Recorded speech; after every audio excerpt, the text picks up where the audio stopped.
மீண்டும் ஒரு முறை ஞாயிறை நோக்கி நடப்போம் வழிபாட்டுகள் நாங்கள் உள்நுழைய இருக்கின்றோம். ஞாயிறை நோக்கி நடப்போம் என்ற இந்த வழிபாடுகள் எங்களுடைய ஆன்ம தாகத்தை தணிக்க வேண்டும் என்று சொல்லியும், முக்கியமாக இந்த வார இறுதி நாட்கள் வருகின்ற ஞாயிற்றுக்கிழமையிலே நாங்கள் வாசிக்க இருக்கக்கூடிய அந்த இறை வார்த்தைகள், அதை மையப்படுத்தி நாங்கள் செய்ய இருக்கக்கூடிய இந்த வழிபாடு ஆண்டவருடைய பிரசனத்தை நாங்கள் எங்களுடைய வாழ்விலே இன்னும் அதிகமாக அனுபவிக்கவும், ஆண்டவருடைய வரப்பிரசாதங்களையும் அவருடைய ஆசீர்வாதங்களையும் நாங்களும் எங்களுடைய குடும்பங்களும் முழுமையாக அனுபவிக்க வேண்டும் என்று சொல்லி மன்றாடி இந்த வழிபாட்டுக்குள் நுழைவோம்.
இரக்கத்துக்காகவும் உம்மை போற்றி புகழ்கின்றோம். பேரிரக்கம் கொண்டு எம்மை படைத்து காத்து வரும் அன்பு தந்தையே, உம் கனிவான நிறைவான ஆசீர்வாதங்களுக்காக உமக்கு நன்றி கூறுகின்றோம். புதியதொரு நாளை தந்திருக்கின்றேன், நன்றி இறைவா. இன்றைய நாளில் நடக்க இருக்கும் ஒவ்வொரு நிகழ்வுகளையும் உம் பாதம் வைத்து உம் ஆசையை இறைஞ்சுகின்றோம். இன்று பிறந்த தினம், திருமண நாள் என தம் வாழ்வில் நன்றி சொல்லும் அனைவரையும் உம்மிடம் ஒப்படைக்கின்றோம். தந்தையே, இன்று துன்பப்படும் ஒவ்வொரு சகோதர சகோதரிகளையும் உம் பாதம் வைத்து வேண்டுகின்றோம். சிறப்பாக கொரோனாவால் பாதிக்கப்பட்டவர்களுக்கு நம்பிக்கையும் நற்சுகத்தையும் கொடுத்தருளும். இவர்களுக்காக பணிபுரியும் அனைவரையும் நிறைவாக ஆசீர்வதித்தருளும்.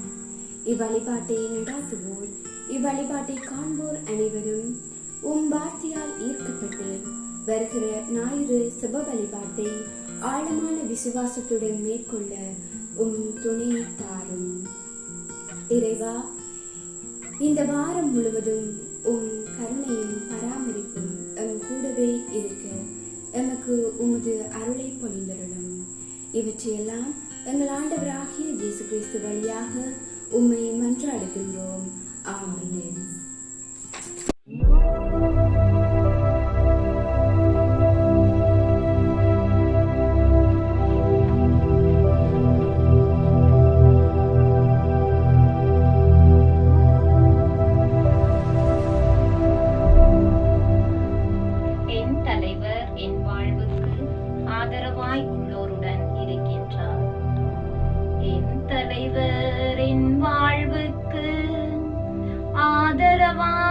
ஆதரவாயுள்ளோருடன் இருக்கின்றார். என் தலைவர் என் வாழ்வுக்கு ஆதரவாயுள்ளோருடன் இருக்கின்றார். கடவுளே, உமது பெயரின் வல்லமையால் என்னை காப்பாற்றும். உமது ஆற்றலினால் எனது நேர்மையை நிலைநாட்டும். கடவுளே, என் விண்ணப்பத்தை கேட்டறலும். என் வாயின் சொற்களுக்கு செவி கொடுத்தரலும். என் தலைவர் என் வாழ்வுக்கு ஆதரவாயுள்ளோருடன் இருக்கின்றார். ஏனெனில் செருக்குற்றோர் எனக்கெதிராய் எழுந்துள்ளனர். கொடியவர் என் உயிரை பறிக்க பார்க்கின்றனர். அவர்கள் கடவுளை அறவே நினைப்பதில்லை. என் தலைவர் என் வாழ்வுக்கு ஆதரவாயுள்ளோருடன் இருக்கின்றார். இதோ கடவுள் எனக்கு துணைவராயிருக்கின்றார். என் தலைவர் என் வாழ்வுக்கு ஆதரவாயுள்ளோருடன் இருக்கின்றார். தன்னார்வத்தோடு உமக்கு பழி செலுத்துவேன். ஆண்டவரே, உமது பெயருக்கு நன்றி செலுத்துவேன். இதுவே நன்று. என் தலைவர் என் வாழ்வுக்கு ஆதரவாயுள்ளோருடன் இருக்கின்றார். என் தலைவர் என் வாழ்வுக்கு ஆதரவாய் உள்ளோருடன் இருக்கின்றார். மாற்கு எழுதிய நற்செய்தியிலிருந்து வாசகம். அதிகாரம் 9, திருவசனங்கள் 30 தொடக்கம் 37 ஈறாக. அவர்கள் அங்கிருந்து புறப்பட்டு கலிலேயா வழியாகச் சென்றார்கள். அது யாருக்கும் தெரியக்கூடாது என்று இயேசு விரும்பினார். ஏனெனில் மானிட மகன் மக்களின் கையில் ஒப்புவிக்கப்படவிருக்கிறார். அவர்கள் அவரை கொலை செய்வார்கள். கொல்லப்பட்ட 3 நாட்களுக்கு பின் அவர் உயிர்த்தெழுவார் என்று அவர் தம் சீடருக்கு கற்பித்துக் கொண்டிருந்தார். அவர் சொன்னது அவர்களுக்கு விளங்கவில்லை. அவரிடம் விளக்கம் கேட்கவும் அவர்கள் அஞ்சினார்கள். அவர் கப்பர்நாகூமுக்கு வந்தார்கள். அவர்கள் வீட்டில் இருந்தபொழுது இயேசு வழியில், நீங்கள் எதை பற்றி வாதாடி கொண்டிருந்தீர்கள் என்று அவர்களிடம் கேட்டார். அவர்கள் பேசாதிருந்தார்கள். ஏனெனில் தங்களுக்குள் பெரியவர் யார் என்பதை பற்றி வழியில் ஒருவரோடு ஒருவர் வாதாடி வந்தார்கள். அப்பொழுது அவர் அமர்ந்து 12 கூப்பிட்டு அவர்களிடம், ஒருவர் முதல்வராக இருக்க விரும்பினால் அவர் அனைவரிலும் கடைசியானவராகவும் அனைவருக்கும் தொண்டராகவும் இருக்கட்டும் என்றார். பிறகு அவர் ஒரு சிறு பிள்ளையை எடுத்து அவர்கள் நடுவே நிறுத்தி அதை அரவணைத்து கொண்டு, இத்தகைய சிறு பிள்ளைகளுள் ஒன்றை என் பெயரால் ஏற்றுக்கொள்பவர் எவரும் என்னையே ஏற்றுக்கொள்கின்றார். என்னை ஏற்றுக்கொள்பவர் என்னை மட்டும் அல்ல, என்னை அனுப்பினவரையே ஏற்றுக்கொள்கிறார் என்றார். இது ஆண்டவரின் அருள்வாக்கு. இறைவனுக்கு நன்றி. உலகத்தோடு நட்பு கொள்வது கடவுளை பகைப்பது என்பது உங்களுக்கு தெரியாதா என்று புனித யாக்கோப்பு எங்களை சுட்டிக்காட்டி கேட்கின்றார். காலத்துக்கு காலம் மனிதனின் வளர்ச்சி கடவுளை வியக்க வைத்தாலும் அவர் கொடுத்த திறமைகளை மனிதன் நன்கு பயன்படுத்துகிறான் என்று பெருமிதப்பட்டாலும் ஒருபுறம் அவன் படைத்த தன்னையே மறந்து தீமையே நாடுகிறான் என்பதை நினைத்து மனம் வருந்தவும்தான் செய்கின்றார்கள். அவ்வப்போது புதுமைகளும் குணமாக்கல்களும் செய்து தன் வலிமையை வெளிப்படுத்தினார் இயேசு. இன்றைய நற்செய்தியில் காண்பது போல தன்னை மறந்து வாழும் அழிவிற்கு உலகத்தை இழுத்துச் செல்லும் மனிதருக்கு இறைவன் கொடுக்கும் பல வாய்ப்புகள் சந்தர்ப்பங்கள் தான் அவ்வப்போது நிகழும் இயற்கை அனர்த்தங்களும் அழிவுகளும். என்னதான் உலகம் வளர்ந்தாலும் தன்னுடைய வேலைக்காக ஆட்கள் குறைவு என்பதையே இயேசு கூறுகின்றார். இன்றைய நற்செய்தியில் அங்கு இருந்தவர்களுக்கு இயேசு என்ன கூறுகின்றார் என்று பார்த்தால், இயேசு 2 சந்தர்ப்பங்களில் உரையாடுகின்றார். ஒன்று கெப்பர்நாகும் செல்லும் வழியில், அடுத்தது கெப்பர்நாகும் சென்றடைந்த பின் வீட்டில். அங்கு இயேசுவும் அவருடைய சீடர்களும் சிறுவர்களும் ஒரு சில மக்களும் இருக்கின்றார்கள். இயேசு தன்னுடைய சாவை 2ஆம் முறை முன்னறிவிக்கின்றார். அதாவது தனது பாடுகள், மரணம், உயிர்ப்பு என்பதை தன்னுடைய சீடர்களுக்கு கெப்பர்நாகும் செல்லும் வழியில சொல்லிக் கொண்டு வரார். ஆனால் அவருடைய சீடர்கள் அதுக்கு விளங்காமல், அதை பற்றி சிந்திக்காமல், தங்களுள் யார் பெரியவர் என்பது பற்றி வாக்குவாதப்பட்டு கொண்டு வாரார்கள்.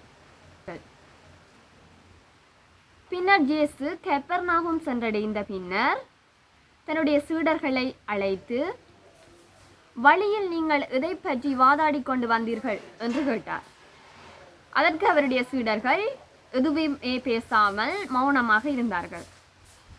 உடனே இயேசு, ஒருவர் முதல்வராக இருக்க விரும்பினால் அவர் அனைவரிலும் கடைசியானவராகவும் அனைவருக்கும் தொண்டராகவும் இருக்கட்டும் என்று கூறினார். அதற்கு விளக்கம் கொடுக்கிறதுக்காண்டி இயேசு இன்னொரு உதாரணத்தையும் கூறுறார். சிறு பிள்ளைகளுள் ஒன்றை என் பெயரால் ஏற்றுக்கொள்பவர் எவரும் என்னையே ஏற்றுக்கொள்கிறார் என்றும், என்னை ஏற்றுக்கொள்பவர் என்னை மட்டுமல்ல என்னை அனுப்பினவரையே ஏற்றுக்கொள்கின்றார் என்றும் கூறினார்.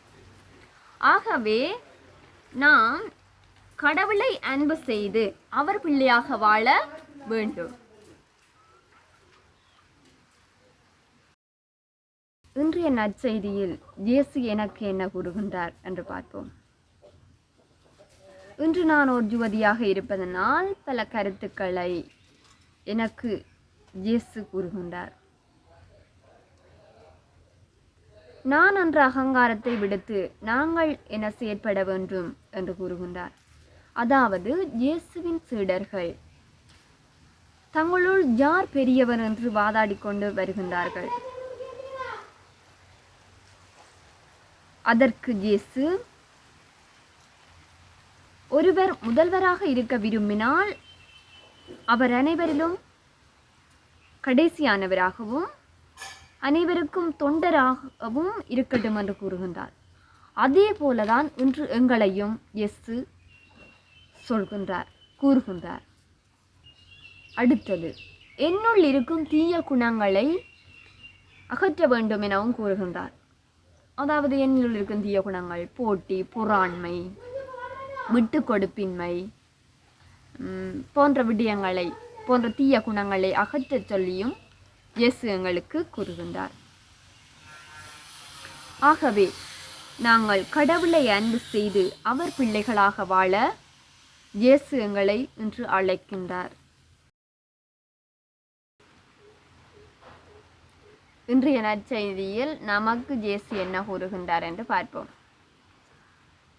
இன்று நான் பெரியவனா நீ பெரியவனா என வாக்குவாதப்படாமல் இருக்க இயேசு எங்களை அழைக்கின்றார். அதாவது எமது சமூகத்தில், ஆலயத்தில், மைதானத்தில் மற்றும் பொது இடங்கள் போன்றவற்றில் நீ பெரியவனா நான் பெரியவனா என்று வாக்குவாதப்படாமல் எல்லோருமாக சேர்ந்து எல்லோரும் ஒற்றுமையாக செயற்பட இயேசு என்று எங்களை அழைக்கின்றார். அடுத்து, சமூகத்தை அழிக்கும் தீமைகள் எவை என்று ஆராய்ந்து அறிய எங்களுக்கு அழைப்பு விடுக்கின்றார். சமூகத்தை அழிக்கும் தீமைகள் எவை? அதாவது இன்றைய இளையோர்கள் தவறான பாதைகளில் செல்கின்றார்கள்.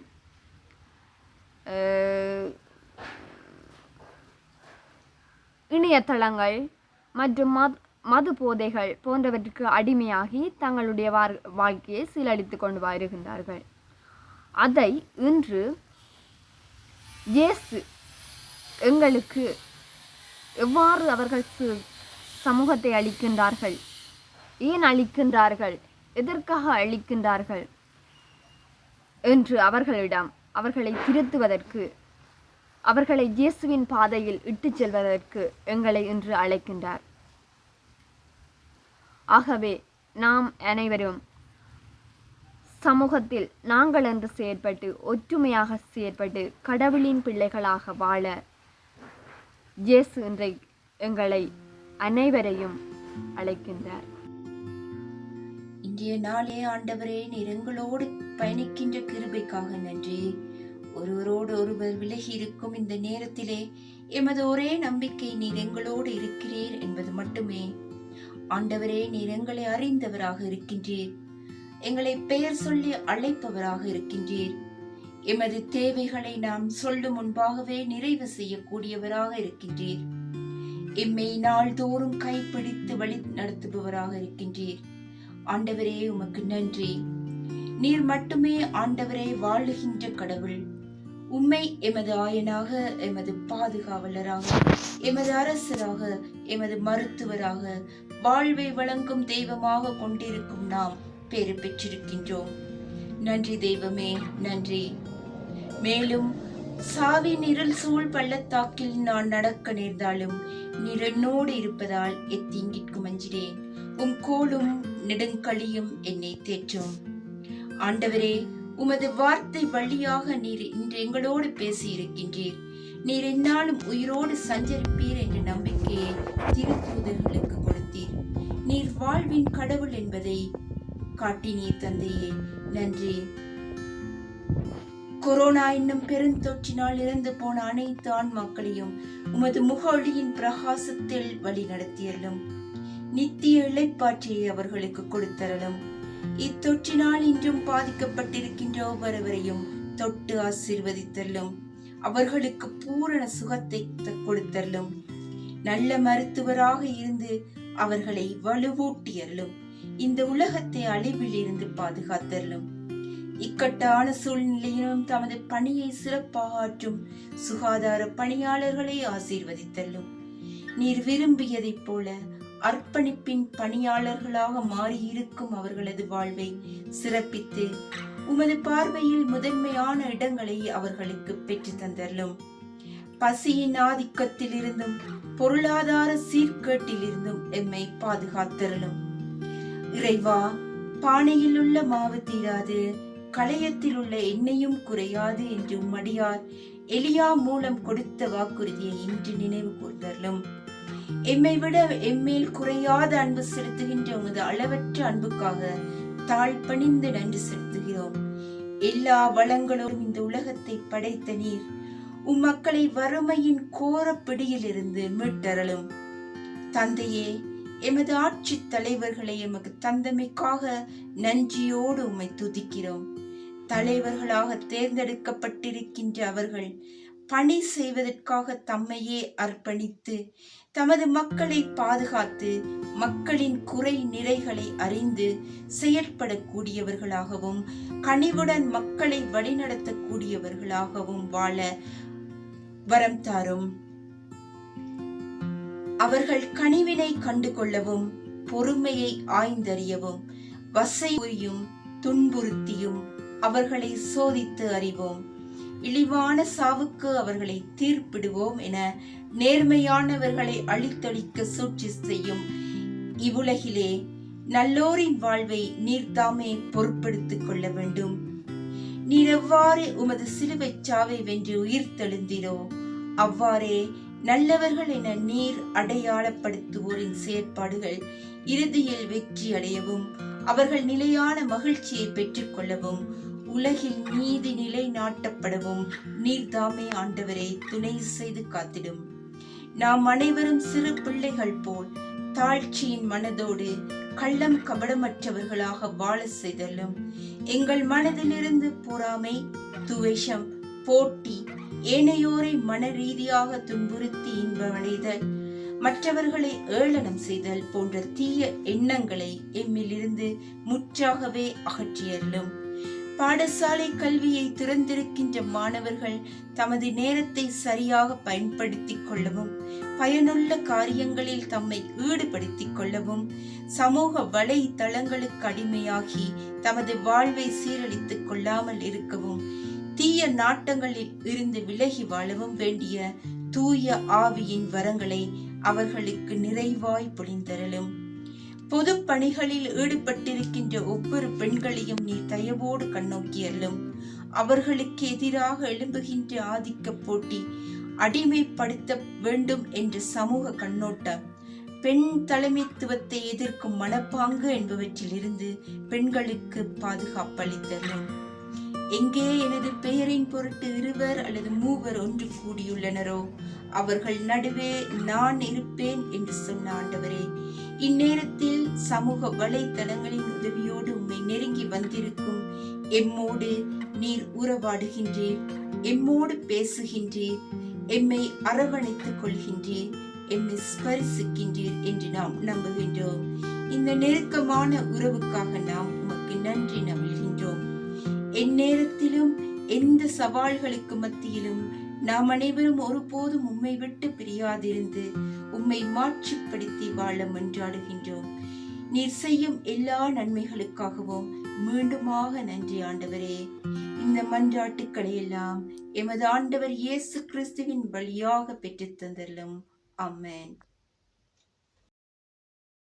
எல்லா சூழ்நிலைகளிலும் எம்மோடு பயணிக்கின்ற எமது அன்னை மரியாளின் பரிந்துரைக்காக மன்றாடுவோம். இந்த இக்கட்டான சூழ்நிலையிலே வாழ்ந்து கொண்டிருக்கும் எங்களை அவள் எல்லா துயர நிலைகளில் இருந்து பாதுகாத்து எமக்கு வருகின்ற எல்லா சவால்களில் இருந்து விடுவிக்க வேண்டும் என்று அவளின் பரிந்துரைக்காக மன்றாடுவோம். மாசில்லாமல் உட்பவித்த தேவ மாதாவே, பாவிகளாயிருக்கின்ற எங்களுக்காக மன்றாடும். மாசில்லாமல் உட்பவித்த தேவ மாதாவே, பாவிகளாயிருக்கின்ற எங்களுக்காக மன்றாடும். மாசில்லாமல் உட்பவித்த தேவ மாதாவே, பாவிகளாயிருக்கின்ற எங்களுக்காக மன்றாடும். ஆண்டவர் உங்களோடு இருப்பாராக. உம் ஆன்மாவோடும் இருப்பாராக. எல்லாம் வல்ல இறைவன் தந்தை மகன் தூய ஆவியார் நம் ஒவ்வொருவரையும் நிறைவாக ஆசீர்வதிப்பாராக.